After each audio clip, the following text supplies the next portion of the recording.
ഒരു പ്രവാസിയെ സംബന്ധിച്ചിടത്തോളം അവന് ഏറ്റവും കൂടുതൽ കേൾക്കേണ്ടി വരുന്ന പ്രധാന പരാതികളിൽ ഒന്നായിരിക്കും നാട്ടിലുണ്ടാകുന്ന സമയത്ത് നമുക്ക് നമ്മളൊക്കെ ഓർമ്മയുണ്ടായിരുന്നു, മെസ്സേജ് ചെയ്തിരുന്നു, കോൾ ചെയ്തിരുന്നു, ഒക്കെ ഉണ്ടായിരുന്നു.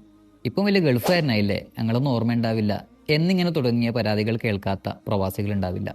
ശരിക്കും നാട്ടിലെ എല്ലാ സുഖങ്ങളെയും വിട്ട് ഒരാൾ പ്രവാസ ലോകം തിരഞ്ഞെടുക്കുന്നത് അവരുടെ പ്രാരാബ്ദം ഒന്നുകൊണ്ട് മാത്രമായിരിക്കും.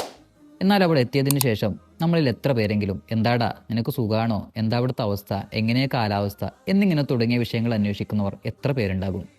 ദിവസത്തിലെ ബഹുഭൂരിഭാഗ സമയവും ജോലിക്ക് വേണ്ടി മാറ്റിവെച്ച് കിട്ടുന്ന ചെറിയ സമയം വീട്ടിലേക്ക് പോലും വിളിക്കാൻ പറ്റാത്ത എത്രയോ പ്രവാസികളുണ്ട്. പെരുന്നാളിന് വരെ പള്ളിയിൽ പോയി തിരിച്ച് ജോലിക്ക് കയറേണ്ടി വരുന്നവരായ പ്രവാസികൾ, അവരെ നാം തിരിച്ചറിയാതെ പോകരുത്. സത്യം പറഞ്ഞാൽ ഒരു പ്രവാസിയെ മനസ്സിലാക്കാൻ മറ്റൊരു പ്രവാസിക്ക് മാത്രമേ പറ്റുള്ളൂ.